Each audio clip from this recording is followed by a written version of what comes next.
How's it going, everyone? Data here, and welcome back to the Vancouver Canucks franchise mode here on NHL 24. Moving into episode number 39, the 2033 draft and off season.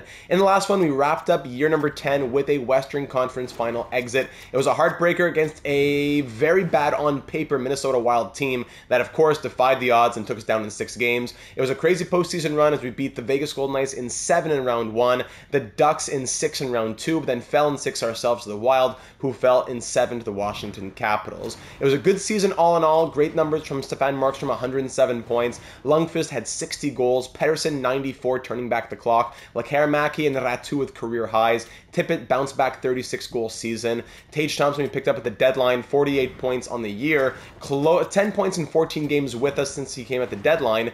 And in the postseason, he led the team in goal scoring with 12 goals and 17 points in 19 games. On top of Markstrom, who ended up leading the team in regular season and postseason scoring, 25 in 19 from him. The captain woke up, 24 in 19. Lundqvist, after scoring 60 in 79, he scores 8 in 19. 1 goal in round 1, 1 goal in round 3, and then his other 6 goals came in round 2, so 22 points in the end from him. Pettersson, 18, Tippett, Ratu, down the list we go. Hunter Jones, so-so, 10-5-3, 906 save percentage, 3.11 goals against average. And all that to say, we're moving into year number 11 with many questions as this core is continuing to age. Yes, we have great young players. Markstrom is 26, Lundqvist is 21, but when you think about the real core of this team, a lot of players who have been here for the majority of, if not all of, our 10 seasons so far. Quinn Hughes is now 33. Pettersson now 34. You have guys like Owen Tippett who have joined the team. He's now 34. Aatu Räty, once a young prospect, not retiring just yet, but now he's 30. Keep an eye on that. Noah Dobson, he's 33. We have other good young players in the organization, like you look at Tyupkin, who's 21, Montoya, who's 23, Kravchenko, who's 22. But the problem is, A, growth has been a question mark, and B, roster spots are tight. We want to stay as competitive as possible. We were a 50-wins team this past season, and we're not sure if we could sacrifice, let's say, moving on from Owen Tippett so as to promote a young player who's more of an unknown. And when I say that, I'm thinking about Dominguez and Montoya especially, because before I get into the comments, just counting the forwards and the defense, because a lot of the comments are about to see in a moment, we're referring back to these numbers. If we count 1, 2, 3, 4, 5, Tippett as 6, third line, Thompson, Tyupkin, and Sidor. That leaves the fourth line as Arcabello, that's fine. Medium league grinder, who's going to be a bottom 6 guy for his career, that's okay. Then it also leaves Montoya and Dominguez on that fourth line. 80-23 top 6 potential, 79-22 top 6 potential. These guys, already if we gave them ice time, it would be a question mark if they would grow at this point. But to continue giving them fourth line minutes, they will not grow. So Montoya and Dominguez, as much as we have enjoyed having them, no hate, no hard feelings, there's just no room, and the performances they put out are not what we'd want to see because of the lack of ice time. Dominguez, great to see that he scored 17 goals for playing less than 10 minutes a night in his rookie season. That's awesome, but I can't excuse taking Junior Sidor, who's younger and an 82 overall, off of the third line to promote him up to this, to promote Dominguez up to that third line. Same thing for Tyupkin, who's an 83. And we're saying we keep Tage Thompson as a question mark here. Well, even if we didn't keep Tage Thompson, we would still need a third-line centerman because Montoya and Dominguez are both wingers. So the question the problem would still be there. Not to mention in the system, Beaufet is low elite 79, Campbell 77-20 low elite. So it hurts, but those two are probably on their way out. And we think about the defense, 1, 2, 3, 4, 5, 6. Philip Hronek, he's been here for all 10 seasons here in Vancouver, but now to be a third pair guy, he still wants to get paid about $5 million. I don't think we can really afford that even. Look at our cap space.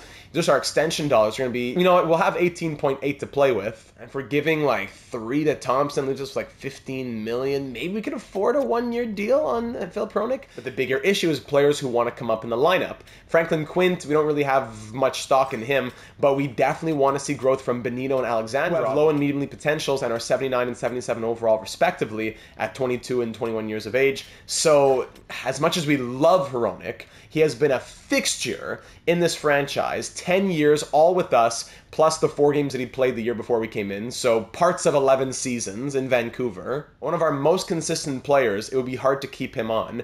Maybe Stefan Arvidsson has also been a name we've been throwing around. He's an 82 overall, low top 4D, but the problem is, next year, after he's done his contract of $4 million, in the 2034 offseason, a year from now, he'll be an expiring UFA offensive defenseman, and I can guarantee it right now, he'll be wanting upwards of $6 million. In franchise mode in 2034, an offensive defenseman UFA, upwards of 6, if not 7+ million. He's been good. We got him as a crazy dart throw, as a 75 overall free agent 3 years ago, 1 year in the AHL, and 2 full years in the NHL. 70 points, a plus 44 in 157 games, no problems with Stefan Arvidsson, but we know for a fact, 99.9% sure, he is gone after this next season. So should we trade him preemptively, go with a top 4 of Hughes, Dobson, Wallace, and Kravchenko, third pair is Hronek and let's say Bonino, or even Hronek stays as 7th D, we pay him the money just to keep him as a mascot.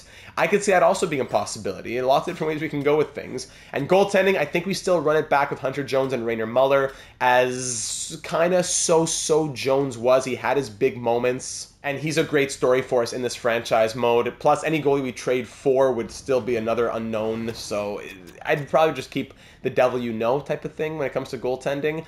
And that's the recap of where we are headed into the 2033 draft. So having caught you back up, let's dive into the comments from the last one and see what the assistant general managers had to say. Starting off with Pat, who said, absolutely love the playoff episodes. Obviously a tough end, but hard to be upset about the run. Lekaramaki seems poised to cash in on that newfound 88 overall. I would trade Mr. Unplayable in the playoffs for a Godfather offer. So Jonathan Lekaramaki, coming off of a career 93-point season, going up from an 86 to an 88 overall, was absolutely invisible in the playoffs. Yes, he woke up towards the end, but it was kind of too little too late. When you think 10 points in 19 games, okay, it's not the worst, but this is a player who was over point per game, 93-point season. 4 goals, 10 points, and really didn't come through when we needed him. He scored like 3 of those 4 goals in 2 games and was just invisible for the other 17, 18 games. He's now an 88 overall and signed on for 1 more year at $4.25 million. We know that he'll be wanting a lot of money once he's a UFA, but the thing is, I'm willing to give him another year to try and redeem himself. We gave Owen Tippett that kind of opportunity after he had a 44-point season. He bounced back with 36 goals and, like 60, 70 points. Lekaramaki, he was great in the season, 4 consecutive, 70-ish plus point years, coming off of a career year. I'm okay with keeping him, but the leash is getting a little bit shorter. In the first half of the year, he has to maintain that point per game plus pace. If he does, that's great. But if he's at 20 points through 40 games after next episode, that would be a question of, should we trade him before he wants to cash in unrestricted free agency? So thanks for putting that on our radar, Pat. Gavin touches on that a little bit in this comment that says, man, I actually think we got to start winning 40 games on purpose in the regular season, because that's the only way we win cups. I should do a study at this point. You win 42 games, Stanley Cup, 50 plus, you're out in the first couple of rounds. Unfortunate to see a tough postseason from Lekaramaki, but it far from defines his career. I'm also excited to see Ezra Arcabello in the NHL this year. I like Thompson staying on for sure, and I think it's time to get rid of a legend in Philip Hronek. I'd also like to see us sign a bottom 6 forward veteran around 82 overall that can bounce around the lineup, and trade one of our struggling youngsters such as Dominguez or Montoya to open up roster spots. Alexandrov and Bonino should get a chance to compete for roster spots, while Quint should probably be traded, unfortunately. I'm also on team trade Arvidsson, as he's making too much for a third pair defenseman and no longer has a spot on the power play, really. That's true, we kind of gave it to Noah Dobson. That's the thing, he's been great, but he's now going to be, would he be in a third pair capacity? More in a 15-minute role, a 20-plus minute role that he had before. I've loved having him. I really enjoy those diamond in the rough experiences in franchise mode. To find a random 75 who is 23 and turn him into an NHLer, that just something inside of me feels warm and fuzzy. But those are good arguments that I got to take into consideration. Yet again, who are we trading all these players for? We would have all this trade value, and what do we get? Medium top 6 forwards and medium top 4 Ds, plus some frustrating low elites, all of which are just unlikely to grow anyways? For a contender, we have a plethora of young talent and picks, and it's about time we start using them, in my opinion. I personally think we should go crazy and acquire an elite goalie, but that's just me. Either way, we should be making some big moves this offseason, and I hate to see all this great ripe talent slowly rotting away in Abbotsford when they could still get us assets. Thanks for the vid data, and take as much time as you need with the IRL stuff. Yeah, lots going on in the real world, but I appreciate everyone's patience. On vacation at the moment, but can't wait to get back into the streams and such once I get back. back. Enjoy the offseason, and I'll see you at the draft. Go Nucks. Gavin, thank you very kindly. Hope you're enjoying vacation, and we appreciate those thoughts. So yeah, it comes down to if we move all that value out, what's coming back in? In the real world, it would probably be an elite goalie, but in franchise mode world, do I really want to spend more money on a higher overall goalie who would still be as much of a question mark as Hunter Jones? That's the issue. But it's still another question I'll have to answer. With all that trade value, what are we acquiring? We'll end it off now with Cheating Eel, who said, the amount of lost faceoffs in the live sim is just laughable. Could not agree more. We couldn't buy a faceoff win when it came to live sims in the overtimes. We can't win them all, but how do we lose to a two-line team with 5 6th D-men? The randomness of this game has no end. Tell me about it. All in all, it was still a very successful season, all things considered, but now we're faced with a tough decision. Do we try to run it back as is, bringing Thompson on a short-term deal, or is it time for a retool? We have a lot of our core players, as I said previously, on the wrong side of 30. I think that Hughes and Pettersson are Canuck lifers, and we have to keep them until they retire, but is it time to look into trading some of our older players while they still have good value? Guys like Tippett, Dobson, and Jones are all on the verge of starting to regress, and I'm not sure we have young prospects ready to take their spots right away. I'm not saying we need to trade all of them, but we should explore what options are available to us before they start to go down and lose too much value. In a perfect world, we could pull a cider kind of trade that was in our San Francisco Starfleet livestream series, and swap Noah Dobson, especially with his contract, to a buyer for a younger option who'd be ready to play top 4 minutes right away. And if we're not trading Jones, we probably have to give more ice time to Rainer Muller so that he can develop to eventually take over. As for Owen Tippett, maybe we package him with some prospects that aren't developing for a good and younger upgrade, or we trade him for a prospect if we extend Thompson for a year or two to patch that spot.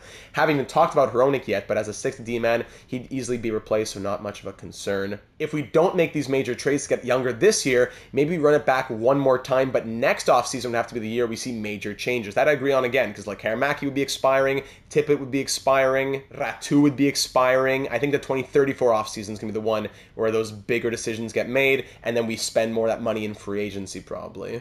All that to say, let's see what players are on the block at the draft and or on July 1st, and explore all options before we go either way. Couldn't have put it any better. The Flyers pick 1 and 2, so we could explore acquiring one of those picks if either are on the trade block. Then some other thoughts on the prospects who are moving out, some different ones that we could think about drafting. Levshinov or Silyev, who might be in free agency, could be options to take Dobson's spot if we were to trade him. Kiviharu, a 92 overall, might be in free agency, but he'd likely be asking way too much money. Couldn't agree more. There's a lot of ways this offseason can go, but we should definitely at least explore getting a bit younger. If there's something to be done there, great. If not, let's run it back one more year. Go Nucks. Thank you, Cheating Heel. Great thoughts as always. And when we think about running it back, Tage Thompson is just standing out like a sore thumb. 86 overall. He was making $10 million, but now he's willing to extend for 2 years under 3.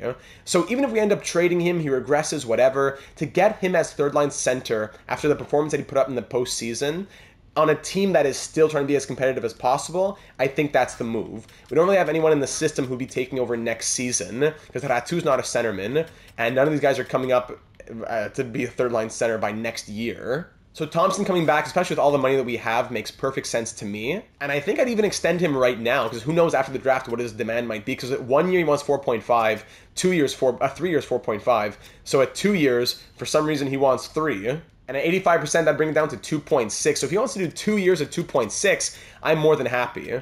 2 years, 2.6 on Tage Thompson. We'll see what he says after the draft. Aside from that, I don't think we'll send out any offers. No, Philip Hronik, I'm going to wait. If he were to come back, I'm hoping he'd want a little less after the draft. Fingers crossed. And yeah, other than that, we'll have some moves to make at the draft trade-wise. So let's enter the draft and see what picks might be available. I wonder, the Flyers pick 1 and 2. Could they be trading either of those picks? No, they want to keep both. Understandable.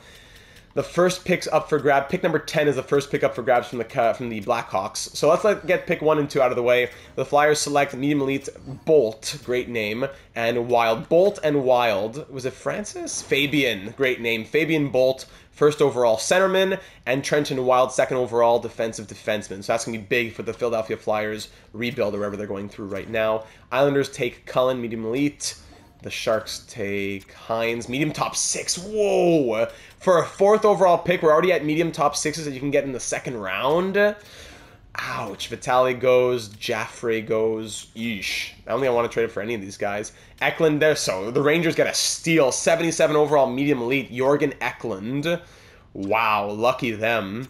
If that was a pick on the block, I would have explored the option of doing it, but too bad. And the Kings finally, they take Geet. High top 9. Whoa!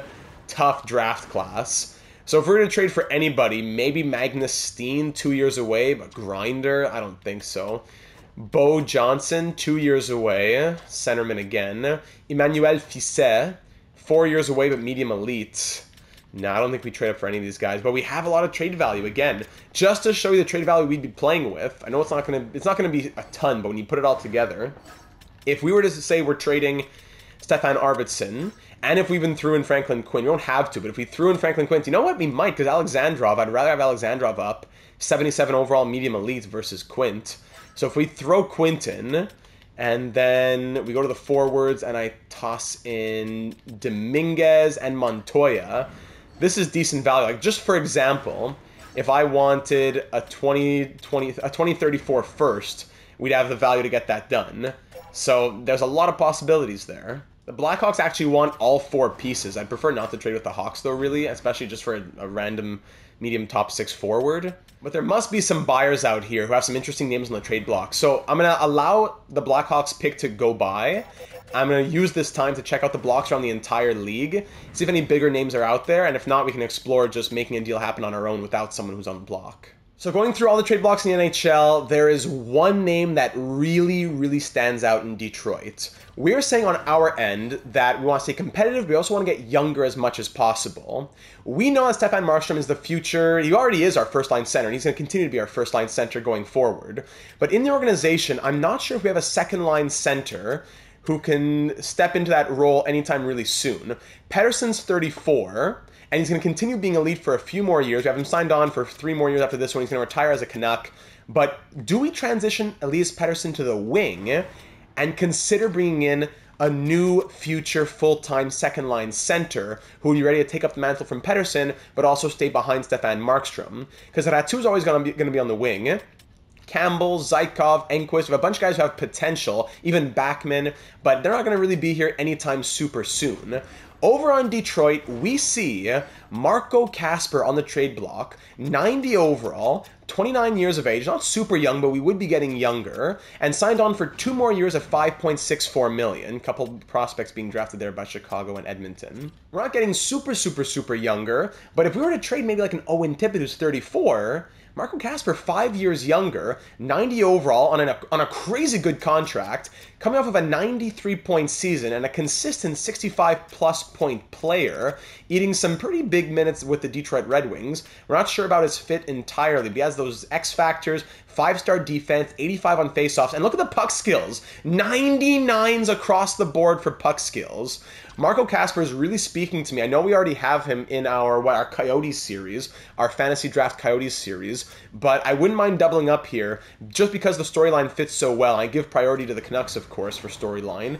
And if we were to make this trade happen, we say, listen, Owen Tippett is not necessarily as a seller, not necessarily the guy you want back. I give you Owen Tippett. We make this a bigger deal. I'll throw in the younger pieces. I'll throw in Arvidsson, who's 26, and I'll throw in the forwards in, I don't know why they're not on your block. You're a seller. You want young pieces. I'll give you Dominguez and Montoya. A huge package for you right here. You give me Marco Kasper, and what else can I take back? So I didn't think we'd be trading Owen Tippett. I thought he was expiring next year. No, he signed on for 2 more years, not 1 more year. He's 34. Do we capitalize on his trade value? Because if we bring in Kasper, that means we need to open up a spot within our top 6. Again, sorting by overall, 1, 2, 3, 4, 5. Tippett's the 6. So Tippett out, Kasper in. That allows the top 6 to remain as is. We don't need to bump down Tippett or Ratu or anything. Thompson, Tupkin, and Sador can stay as the 3rd line. I'm not convinced that Tupkin or Sador would be ready for the top 6 by next year anyways. So if they're even career 3rd liners, that's fine by me. So we don't need as much pressure on Tupkin or Sador by bringing in Kasper. Big package for the Red Wings that helps them. Arvidsson, Dominguez, and Montoya. Plus Eastern Conference, so I don't need to be worried about them coming back. Buffalo's going to time me out, so I'll have to re-get this trade formulated here in a second. Unless I just sim to my pick. Where does Detroit pick before us? No, actually they pick at 29. Do we want pick 29 as a part of this trade? At 29, that's where we would potentially take Corbin Foss. NHL ready, A+ shooting. Man, it's tempting. I really want to take him, but I know I can't. I can't do it. NHL-ready prospects like him. Corin Foss is going to be like a 79 overall with 5-star or 4-star shooting, and he'll never grow any higher than that. I have to hold back, I know. Georges Lapointe was a guy that I was more interested in. 6'5", 17-year-old, low elite. And he's not a low elite who's 5 years away, because Cheating Heel in his comments says, hey, get low elites that are later. But those low elites are 18, 19, and they're 5 years away. A low elite who's 3 years away has solid value. So, do we pick a 32? I forget. No, we pick a 30. So we should be able to get Lapointe with our pick. I'm not going to trade up with just one pick for Detroit. Anyways, yeah, so I'll sim to my pick. Sim to pick 30. Ersberg goes low elite. Ugly first round. Look at these top 9 forwards. Ugly first round. Yikes. So here at pick 30, yeah, it would be Foss, but I'm going to go ahead and take Lapointe when it's time. So I'll call a timeout to continue working on the Detroit trade. Okay, so here's the package I'm thinking about, and it's a big one. Owen Tippett, who we were content with keeping, but coming off of a 36-goal season, we got his value back up. Is now the time to capitalize on that value since he's going to be 34 as well. Owen Tippett with Arvidsson for all the reasons we said earlier. Dominguez, Montoya, all the reasons we said earlier. Parazogan as well. He's 76 overall at 22 years of age. Hasn't put up the craziest numbers in Abbotsford. Former first-round pick we got from the Blackhawks in the Evan Bouchard trade. It was Parazogan and Wallace coming our way. Wallace has been great. Parazogan not as much. We upgrade on the center. So Parazogan is 76-22. We pick up Zane Coe, who's 77-21. Not a guarantee either, but a bit more stock in him. 52 points in the AHL. Not the craziest numbers, but the 5-star puck skills. Put him first line in the AHL. Maybe something comes from it. Even if not, I'm okay with taking the chance on him. Really, Marco Kasper is the piece coming back with a 4th and a 6th as well. To have him on that contract for 2 years at 5.6 to allow us more flexibility moving forward money-wise. We freeing up a lot of money here too. Detroit, what would you say to this offer? Trade rejected, I thought so. Let's go with just the 4th. Still rejected, yep. I just want to play around with the picks first, just in case they're going to be laughing in the streets with us. 5th and a 6th, no.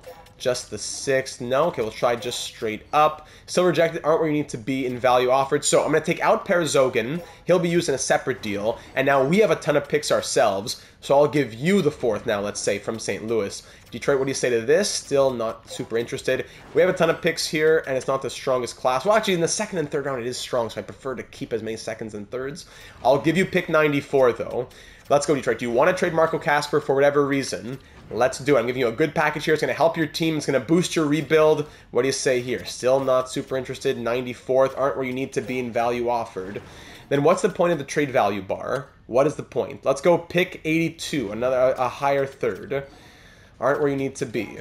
So I'm going to go take another timeout at this point, I guess. I'm going to take out Coe. Forget the prospect being added to it. Let me guess. Now it's going to go through no problem. Let me add a 4th with Kasper just in case. Rejected. Pretty far away in value, to be honest, and your offer doesn't meet our trade block needs at all. Yeah, but you don't even know your own trade block needs. I know it feels like a lot to everyone, but he's a 90 overall, making $5 million, who's over point per game. I think it's going to be worth it. I know we're paying a lot right now, but I think it's going to be worth it. Still, wow, you've actually failed to meet any more condescending with pick 46 in the middle of our seconds. And I'll retain on Tippett even. No, sorry, not Tippett. What am I saying? On Arvidsson. He has 1 more year in his contract. We have a ton of money available to us. I'll retain 50% of his contract. He'll be $2 million. $2 million. Retaining on Arvidsson. Still rejected. A bit off in value now. You want a goalie prospect? Yeah, they need a goalie prospect here. It's probably Hogan would be the one to move then. They have no goalies. I remember checking that out earlier. They have 1 medium elite in their system. All right, so with a medium elite goalie prospect, now what do you say? Aren't where you need to be. Why would we be? With the 2nd from Colorado, a bit off in value. So I guess pick 41. I hate giving up a high 2nd like this. I don't know, is it too much value? Someone's probably screaming at the screen right now that this is too much value. But Arvidsson would be playing 3rd pair anyways. Dominguez won't even be here. It's an upgrade on Tippett. It's probably too much, but I'm doing it. Trade accepted. Finally, Detroit. Oh my goodness, finally. All right, the heir to Elias Pettersson has arrived as Marco Kasper joins the organization. We still have other trades to do. We still have to dump other players. Maybe we can recoup picks that way. Maybe I can recoup a second-round pick or something by trading Quint and Montoya. You know, okay, it's not the end of the world. It's as if, in your mind, take out that we traded pick 46 and add that we traded Montoya and Quint, let's say, because we're going to trade them for a similar pick later on. Okay, so there it is. Big move right there. Owen Tippett, I wasn't wanting to trade you necessarily, but it was a hockey deal that just lined up for us. He did exactly what he came here to do. He played 5 seasons in Vancouver, provided stability to our top 6. He won his Stanley Cup, scored 302 points in 410 games, fine by me, super consistently above 60 points. That one hiccup season of 44, but bounced right back with 36 goals and 68 points. In the playoffs, 4 playoff berths, 10 and 17, 15 and 22. We could count on him for the most part, and of course, getting his ring was the biggest part of it all. So Owen Tippett, thank you for your service here in Vancouver. I remember it was a convoluted trade to get him from Philadelphia, and it's sad to part with him, but he did what we brought him in here to do. He got his ring, and we move on. So Marco Kasper now in the organization, big news, and with the 30th overall pick, we can finally go ahead and make our selection. Georges Lapointe is the guy that I'm really eyeing. 3 years low elite is tempting. 5 years is one thing, but 3 years, I know there's other guys who have been pinned. Braden Burgundy, NHL ready, no, we can't do it for him really. Jake Ekblad, 2 years away as an offensive defenseman, medium top 4 is tempting. We'll have pick, not 41 anymore, but we'll have pick, what, 46 it is? Maybe we would trade up with it. Yeah, probably because we'd want to get Corrado or Schremp. Corrado, do we want Corrado, 17, 3 years away, Gem, 2-way? Or Ekblad, 18, 2 years away, offensive? Anyways, for the moment, we're going to go ahead and take Lapointe with this pick. Good evening, everyone, and thank you for your hospitality. With the 30th overall selection in the 2033 NHL entry draft, the Vancouver Canucks are proud to select from Chicoutimi of the QMJHL, Georges Lapointe. Bienvenue à l'équipe, mon ami. 65 overall, low elite. We'll take that. Thank you very much. Nothing really crazy that stands out, but we love that potential at that age with that size as well. Yeah, I am content with that pick. So last ones to end off the round. Foss ended up, yeah, so Foss in the end was 76 overall with 4-star shooting, but I don't think he'll ever get above an 80. That's the problem with these guys. And Washington's last pick, they get medium top 9, classic. So now at pick 33, we can sim a few more, maybe one, yeah, Rizzi was a medium top 6D. At pick 34, we can sim a couple more, Castonguay, Sylvain Castonguay. Burgundy we'd pass on. It comes down to Ekblad or Corrado. The Gem, who's 17 and 3 years away, or the offensive defenseman who's 2 years away, 5'8", 9 goals, 18 assists in a C- league, 7 goals, 15 assists in a C league. Keaton Corrado, he's bigger, he's younger, an extra year away though. Would be easier to acquire probably. 34, 35, 36, 37, 38, 39. I have to trade for the Pittsburgh pick either way probably. Let's trade for the pick and see what we do. Let's get 36 under our belts first. They want Perzogan and Montoya. That's great. So Perzogan and Montoya to Pittsburgh. For the second, we got to take somebody back. Odeline, sure. We'll throw another. Hey, they have to take back 2 players. We got to take back 2 players, which ruins the trade value. We could even take Braden Point, but who knows what he'd be asking for. Dallas Johnson, our old prospect Dallas Johnston. Wow. Another guy who never grew. There he is at 79. NHL ready, never grew. Mariamaki. Montoya, Perzokin for a second and a couple of pieces from Pittsburgh who they just need to trade to us to even out the trade value. I don't know, what can we throw in here? 6th in 2034? What do you say, Pittsburgh? Trade accepted. Happy to accept the proposal. Thank you very much. So Montoya and Perzogan are off to Pittsburgh. We were hoping those guys would grow, but in the end, we weren't going to get anything from them, nor do we have the room for them. So can I dump, even throw in Gerber? Can I throw these 3 pieces on a team that wants maybe one of them for a 7th round pick? No, but the Capitals are buyers. This one's Stanley Cup, of course. Can I get the last pick in the draft? Can I get 224? No, the value is not even there. Can I toss in Martins, this guy, low 7th D? Orlando Martins, was that his name? Decline this offer. Yeah, we don't feel this. Okay. And LeConte. Let's throw LeConte in. 5 random names here. No, aren't we need to be in value offered? Why would we be? Okay, anyways, pick 36. So Castonguay went medium top 9. Burgundy, yeah, so he was 76 overall. Braden Burgundy. 4-star shooting, great. But again, these guys will never grow. Pick 36 now belongs to us. And it comes down to, do we take Jake Ekblad or Keaton Corrado? I don't know, on the right side we have Kravchenko, we have Wallace. I'm kind of leaning Corrado, even though Ekblad is a little bit more tempting. I think Corrado's the pick. There's even Schremp in here, Julius Schremp, 3-year away, medium top 6 sniper. But Keaton Corrado, I think I'm going to take him from the Erie Otters of the OHL. Let's go, Keaton. You are 66 overall, medium top 4, two-way D, and a project like any other. No problem. Ekblad, let's see what he was. This guy, Schoenenmakers, what's his name? Ekblad, 69 overall, so there you go. So a year older and 3 overall higher, which makes sense. But the defense isn't really much different. 2 stars, 2.5... sorry, where's our guy? Can I see my player, please? 2-star versus 2-star, yeah. Ekblad, a year older and 3 overall higher. I'm okay with that. The Hurricanes get him. Wells goes to the Oilers. We're thinking about Wells, but if we take another forward here, it's probably Schremp, if we were to take another one. But maybe we just move into the third rounds, or do we use our thirds to move up? Because we still know that there are some low elites out here that we want, so we don't got to use all of our value on seconds. A couple medium elites at 86 and 87. We want back-to-back picks there. Our next pick's at 46. You know what? I'm going to sim to 46. We're not going to trade up. If anything, we're trading down. Carcillo, LeBlanc, Addison. Schremp goes medium top 6, 66 overall. So if we do make the pick here at 46, it would be for one of these top 6 forwards, and either of those guys would be fine. But I think we probably trade down. Do we look for Ryder Eddie? Low elite? We just took a left defenseman. Wesley Reza, another low elite. But I'd rather go for the medium elites. We're going to pass on the goalie. We want to get 86, 87 probably. Yeah, 86, 87. So let me do a little bit of research here. What would Anaheim say to this? I'll give you a second and a third for a third and a fourth in this draft, a third in next year's draft, and Elmer Soderblom, who I wouldn't mind throwing on the 4th line, 6'8", Soderblom with Arcabello. I could see it working. Worst case, we take him out. But a second and a third for 2/3 and a 4th. Anaheim, what do you say to this? Or is it just a bit low for us? I could change the 4th to a 5th. Who knows if Soderblom even wants to sign what he wants for it, but I'd be willing to risk the 2nd and the 3rd for the 3rd and the 5th, and we get a 3rd next year on top of it. Still a bit low for us. Come on. I want to have picks in this draft too. Can we go 6th and a 7th, or would that be too much? Too low for us. Okay, 6th final offer, trade accepted. Very good. I would have to take out Soderblom there if they didn't want to do that. Anaheim, thank you very much. So in the end, we will pick with number 46, since that just makes the most sense for us. Aiden Mestre, 3 years away, or Mikael Ackerlund, who's 6'4", medium top 6, 4 years away. More of a project, but I wouldn't mind getting, throwing another center in the system and just seeing what happens. Yeah, let's do it. Ackerlund, why not? Let's see what happens. From Liga, welcome to the team. 60 overall, medium top 6. We'll see where he goes from here. Okay? Next up at pick 82, now is where we take the back-to-back medium elites.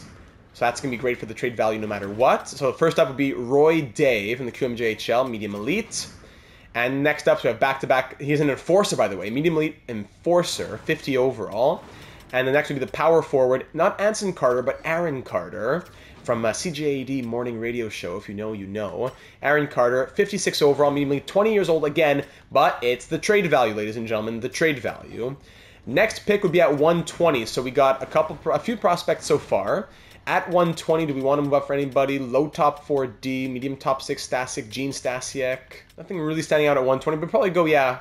No, that's not the goalie we wanted, though. Who do we have pinned? It's Scott here. Gail Scott, the last one we have pinned at 144. Anyone else in this draft who we're going after? A couple of these low elites, yeah. I'll go ahead and pin the low elites. We'll get them with our later selections.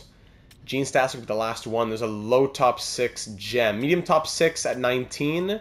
Or low top 6 gem, 3 years away, 2 years away. 2 years away at 19, 3 years away, low top 6. Dorian Bartkowski, that's actually really speaking to me. Maybe both, though. The Oilers have a couple picks here. It was 91 and 93, those guys. 86 and 92 we trade for? Imagine. I give you 120. I definitely won't want to use that one. I would need a couple late picks. So I'll give you 120. I want to take back one more late pick for one of those other low elites. I'll give you a 2/3 and a 7th is what I want. I'll give you a 4th. Now, what can I toss in? Is this where we trade Quint? It might be. This might be where we trade Quint. Franklin Quint goes to the Oilers. Because on defense, we have those... Yeah, Alexandrov's going to come up. Quint, there's no room for him. Especially if we end up keeping Hronik on a 1-year fairy tale type of deal. Let's see, Quint and a 4th. Is that going to done for the Oilers? Yes, it does. Okay, we'll do it. Franklin Quint, thank you for your service here in Vancouver. And we get those picks from Edmonton to not a bad ROI on Franklin Quint. I'll take that. So at pick 86, we'll go ahead and select Bartkowski, low top 6 gem from USA Central, shades of Wakabayashi, 63 overall, low top 6.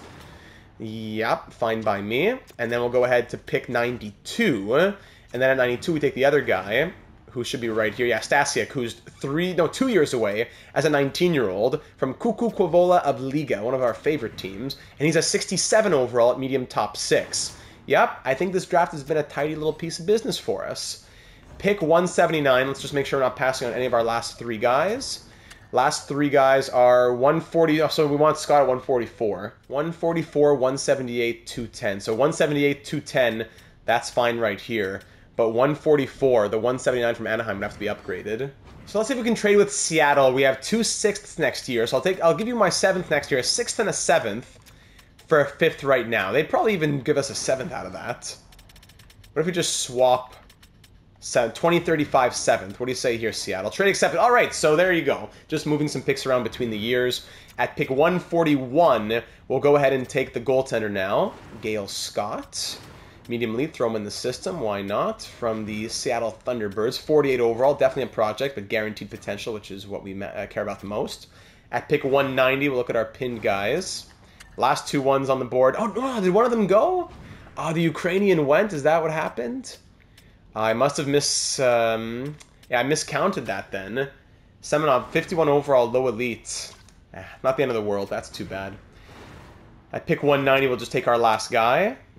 Slated to go 210. Just all these numbers in my head just constantly getting to me. So I'll swap 190 to, I don't know, Philadelphia. They were one of the worst teams. I'll give you that, and you give me your 6th next year. Just to push off. You know what? No. I'm going to give you, I want your 5th next year, and I'll give you that extra 7th I got from Seattle.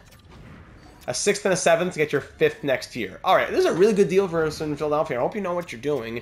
Yeah, thank you. And you take a low top 6D. Pick 199, we'll take our last guy.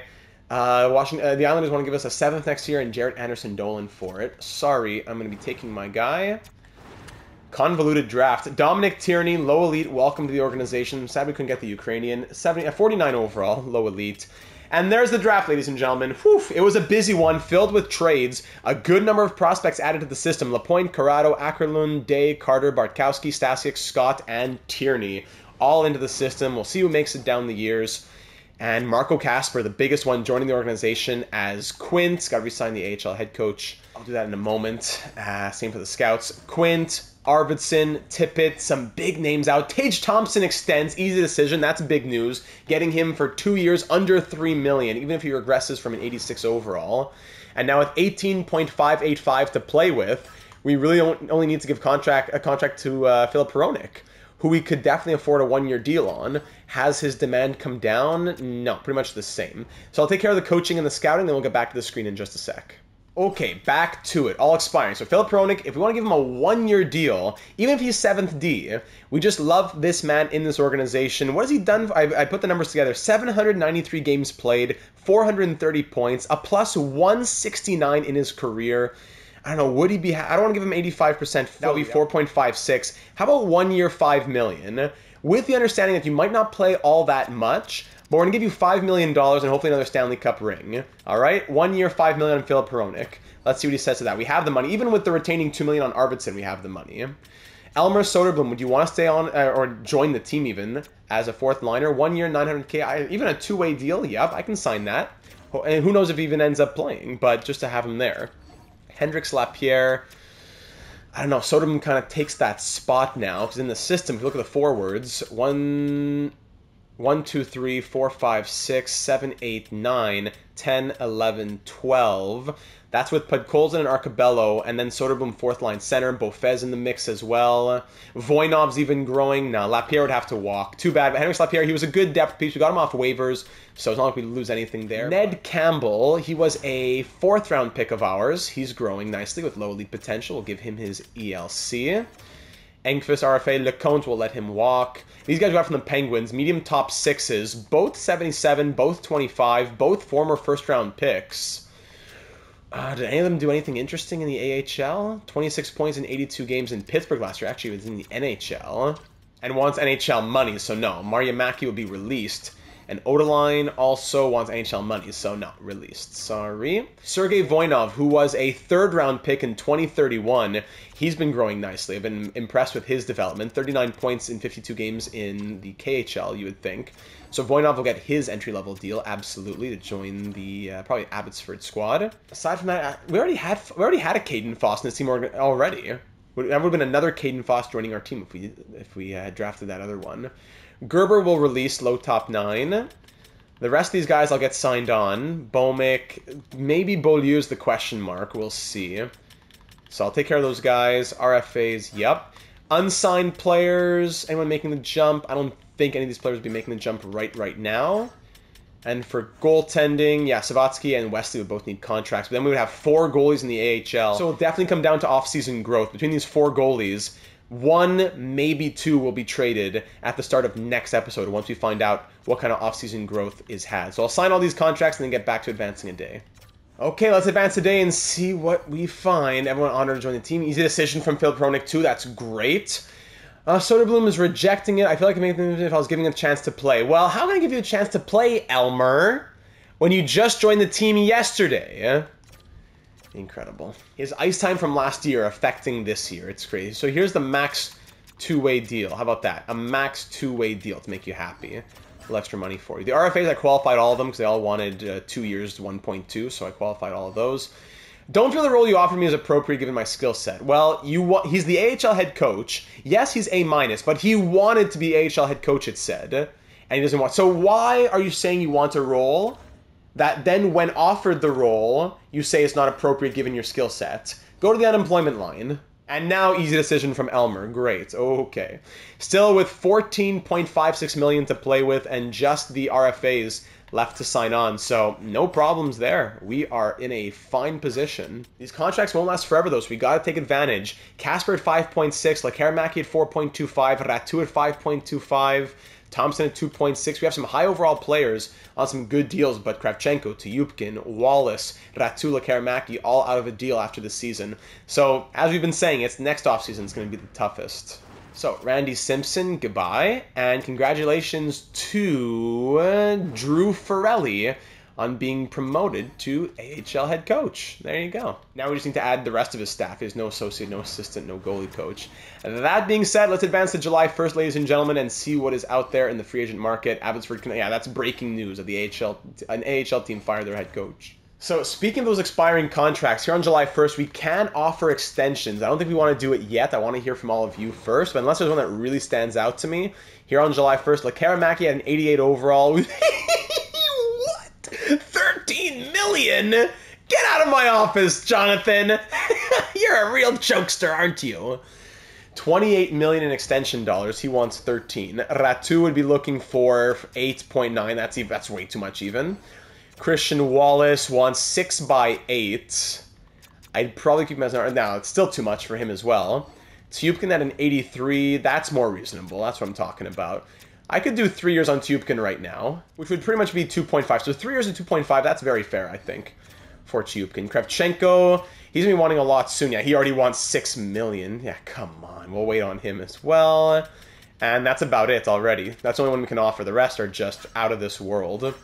Goaltending, Rainer Muller would need a contract. He'd be a UFA. 1 year, 3 million. Vakushi, go to bed. What are these guys saying? Nothing really impresses me for the scouting. How about for hiring coaches? Any cool coaches out there? If we sort by age, Big Bo Horvat, of course. Hedman is out there too. But if I'm looking at like AHL associates, gotta hire a couple of these. It's gonna be a long process. You gotta hire them as associate, then demote them to an assistant, then hire another one. It's actually 3 steps. You gotta hire an associate, demote to goalie. Hire another associate, demote to assistant. Then hire a third associate, and that one actually stays as the associate. It's a joke. So don't worry about it. I'll just take care of this on my own. Don't you worry about it. What you want to see is who's available here in the free agency pool. So let's check it out here for the 2033 free agency pool. Kiwi Haru wants 6 by 16. Connor Bedard in free agency wants 7 years at 15.75. That makes sense. 96 overall, Connor Bedard in free agency, coming off of a 50-goal season. You know what? He's not even that good. The game just absolutely nerfs these guys. It's incredible. Now, if I look at UFAs, sorting by overall, looking first at the forward. So Bedard, obviously the big one. Pastrnak coming off of his 66-goal season. Pirala, Raymond, a lot of guys who just want crazy double-digit AAVs. But the forwards are full anyway, so it wouldn't be anything that we're really looking at. If we look at the defense out here, so of course Kiviharyu, Levshinov, Silyev, these are big numbers as well. Am I going to sign a 36-year-old Siegenthaler for close to $6 million for a 2-year deal? I don't think so. And finally, for the goalies, Obergauer, medium elite Kalle Obergauer. What team was he on? We saw him recently. He was on Washington. Yeah, they won the Stanley Cup. Capitals just won. He was their backup, and they won the Stanley Cup. Did he play at all? No, he didn't. So now he wants to be a starter somewhere else. So yeah, not really a lot in free agency this year that we'd be interested in. Sorting by potential. Gustavo Kelly, good old Gustavo Kelly. Another guy who was a first-round pick who was NHL ready who never grew. Gustavo Kelly's out here. Anyone else? Nicholas Reese. What did he do this past year? 61 points in 69 games. Need some players who can score goals down in Abbotsford with Pressburg as the playmaker. Even this guy Cloutier, Dan Cloutier. Hey, it is Dan Cloutier. Daniel Cloutier. 4-star shooting, less goals scored. Actually, no, Reese scored 24, but he had the assists as well. And actually, in this guy, in Bufflin even, Hayden Bufflin, 38 goals. Ooh, 35, 33. Yeah, he's a goal scorer. Hayden Bufflin, 79 overall. He might grow, though, by the time the season starts, which is the unfortunate part. Would he want 2 years? Yeah, 2 years, 850 he'd go. So if I go max two-way deal for 2 years, let's see what Bufflin says. He might grow and want to be in the NHL by the start of next season, so we have to keep a careful eye on that. Don't want to sign too much talent either. There's one forward. I don't know what else we really need. I think we maybe need a couple defensemen. Maybe Lowe or Lindstrom. Jonas Lowe. Again, 2.5 stars on defense. Whoa, how about this guy? Jesper Lindstrom? That's better. All right, Jesper Lindstrom. Let's get him signed on if he's interested. Yes. So max two-way deal for 1 year. 23-year-old here, Brian Petrovic. That could be something. He's 23. Could have a little bit of potential in there. Could be a little Stefan Arvidsson kind of story. Same thing. Max two-way deal. If they want it, they take it. If not, no hard feelings. And I think that's about it. Really not much to do here in this free agency period. If anything, we're moving players out. So I think that's about it. A couple contracts. If there's more that needs to be signed, we'll do it in September. Sent out an extension. Sent out a coaching offer, which I'll take care of more coaching off screen. I guess the last thing is just to fix to set the draft class moving into next season. So this past draft that you just saw was a low-medium class. It didn't feel like it, so we'll randomize the numbers again. We'll go 1 to 20 as low, 21 to 79 as medium, and 80 to 100 as high. And when I randomize for draft class, I get 39, so it'll be a medium draft class. And randomizing for generated prospect quality, we get 86. So a high generated prospect quality. So it was low-medium. Now it's going medium-high for this next draft. Wow. All right. Keep an eye out, ladies and gentlemen. I know we're getting close to the end of this series, so I want to make sure this team is poised for as much future success as possible. So we'll start simming to next season. We'll pause as the contracts come in. Happy to join the team. Thank you, Richard. I'll instantly demote you. Extremely happy to join the team. All right, so Brian Petrovic's on board. Hayden Bufflin's on board. Marian Tupkin extends. And Jesper Lindstrom also on board. Fantastic. All those players are joining the team. What I'll do now is take care of the coaching. So enjoy the off-season, eat well, train hard, enjoy the beach, read a nice book, and I'll see you in September. What a beautiful summer that was. Here we are to begin 2033-34. I'll fix up the lines to see an idea of how we might want to look, and then we'll start thinking about some preliminary decision-making headed into next episode. So here's the idea of our lineup headed into year number 11. Lundqvist, Marshall, and Lekaramaki with the +3 on the top line, 92, 93, and still 88 here for Lekaramaki, respectively, between those three forwards. Second line with Marco Kasper now as the centerman at 90 overall. Pettersson on the wing, still maintaining 94, and Ratu at an 86, +3 on that line as well. On the third line, we go Tupkin, Thompson, and Sador. Thompson dropped down from an 86 to an 84. His potential also dropped to top 9, but that's fine. That was expected. Fourth line now is going to be the big question. Podkolzin, Soderblom, and Arcabello. Big news as he grows to an 82 overall. But in the system here, healthy scratch already, we have Hugo Beaufet up to an 81 overall, listed as a third-line forward. A sniper with 3.5-star shooting, second-round pick. You would think he needs to be in the lineup, but it would be in a buried capacity. He'd be in the lineup, but he'd replace Podkolzin probably. Podkolzin would come out, let's for example, say we're actually going that way, and Beaufet goes in with Soderblom and Arcabello, and there you go. That would be the lineup if we went this way with Podkolzin as 13th forward. Beaulieu probably has to be on his way out. Arcabello kind of replaces what he does in the lineup, so I think Beaulieu is going to be traded. Philip Hronik, 7th defenseman, most likely has an 80 overall, because good growth on the blue line as well. Benino up to an 81, and Alexandrov up to an 80. On top of Kravchenko growing to an 84, Wallace to an 85, while Hughes sits at a 91, and Dobson drops a little to an 87. So the chemistry isn't amazing, 0 + 1, 0, but I'm very happy to see the overalls grow to NHL caliber. Bonino at an 81 with 4-star defense, 97 shot blocking, 92 stick checking, and Alexandrov, 3.5-star defense with 4-star puck skills and looking responsible. The Estonian. 2 years for him, 2 years for Bonino. Yeah, now in goaltending, Hunter Jones drops from an 84 to an 83, while Rainer Muller goes from an 81 to an 82. So the gap between Jones and Muller has closed a little bit, 83-82. Does Muller take over as the starter sooner rather than later? Hunter Jones signed on for 1 more year after this one. Down in the AHL, Lykov has grown to a 78 overall at 22 years of age. He's already listed as a backup goalie. He could be in the NHL right now. His backup, Kabanov, is 70, medium elite 21. While on top of that, you also have Savotsky, 20-65 medium elite, and Wesley, 21-65 medium elite. So I guess Wesley's the odd man out at 1 year older, but yeah, down in the AHL as well. Even look at this, Hayden Bufflin, who we signed in free agency to be a 79, he's grown to an 81. That kind of throws a wrench in our plans here. I'd want to keep him on this team, but he's listed as a third-line checking forward. We had the exact same problem in the Coyotes series, as we signed Akil Thomas at a 79, then by the time the season rolled around, he was an 82. So Bufflin is thinking, hey, I'm a third-line checking forward. I should be in the NHL in the bottom 6. Is he going to be content to play first-line AHL? And if he does, he's taking ice time from Pressburg, who's the main guy we want to see growth from. So Voinov's a 79, he's got to be there. Campbell's a 79, he's got to be there. But you would think Pressburg has to be first-line to get those minutes, too, to grow. 74 overall, medium top 6 at 19 years of age, former first-round pick.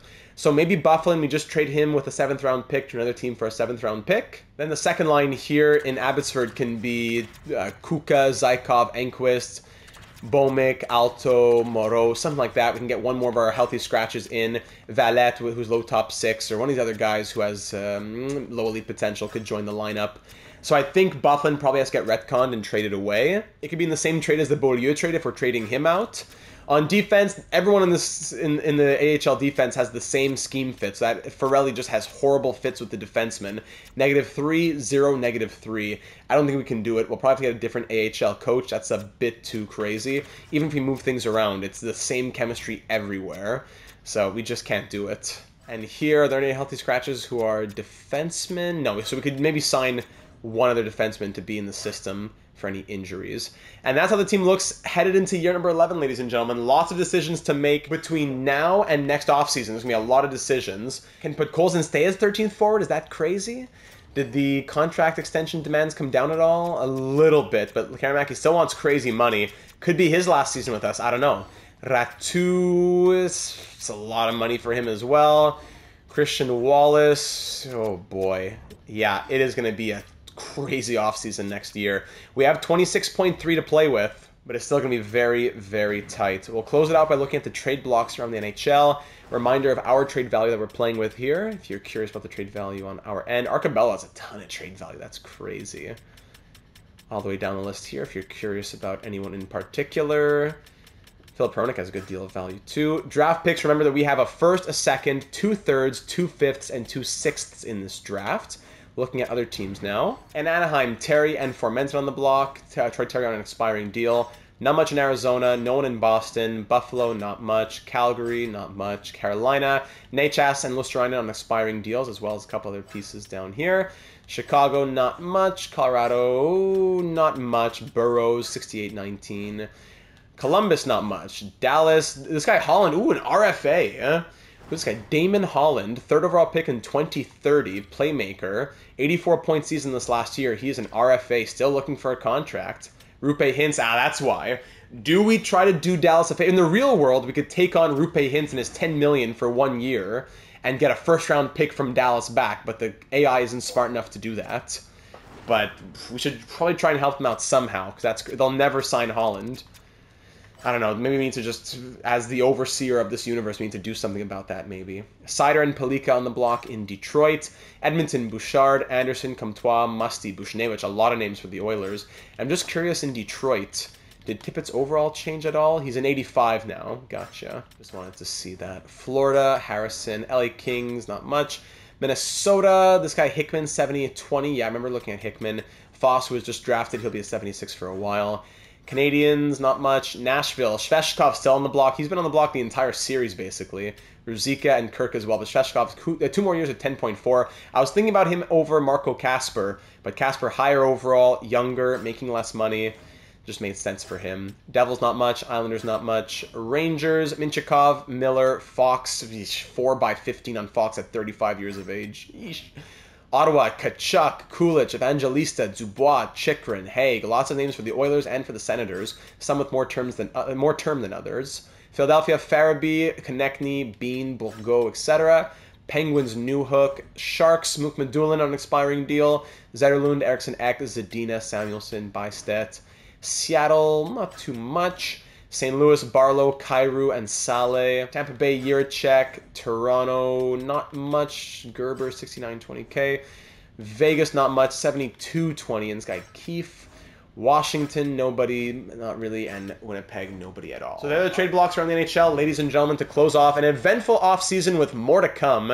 One last thing, I'm curious to see the lineups for Detroit with Arvidsson and Tippett now in there. Just the preseason, so things will likely still change, but Tippett an 85, Dominguez up to a 79, and on defense, Arvidsson first pair, he's at an 82 with Moritz Seider. So life's going to be a lot better for Arvidsson, even if he doesn't play first pair. I think it made sense in the end to do that trade. So let me know your thoughts on it, though. Did you like that Marco Kasper trade? What do you think about the offseason itself? Leave a like if you enjoyed it. And of course, subscribe if you haven't already for all of our ongoing series here on the channel. Lots of live streams here in August, almost every day the first couple of weeks of the month. So make sure that you're subscribed and hit the bell to be notified whenever we go live or upload any other videos, including here Vancouver Canucks episodes. How do you like this lineup? What are your thoughts moving into year number 11? I want to hear your lineup thoughts for the forwards and for the defense. Do we need to make any trades, especially down in the AHL? Because of the retcon of Bufflin, perhaps? What kind of AHL lineup should we do? Should we fire the coach? No chemistry in the top 6 and negatives for the defense. So we should probably get a different AHL coach. Which goalie do we trade? As we have Bykov, Kabanov, and also Wesley and Savatsky, yeah. So, and then even then, one would stay as a healthy scratch. So should we trade 2 of them even? That's another question to consider. So thank you very much for watching. I'm looking forward to kicking off year number 11. It's a stacked lineup, but as we've been saying, a lot will change next year. Lekaramaki, Ratu, Kravchenko, Wallace, all going to be needing new contracts. Soon enough, Hunter Jones on his way out as well. Maybe does he transition to a backup role someday? Lots of questions to answer, so I'm looking forward to what you have to say down here in YouTube comments or over on the Discord server, link in the description. Thanks again for watching, and we'll see you in the next one as we kick off year number 11, 2033-34.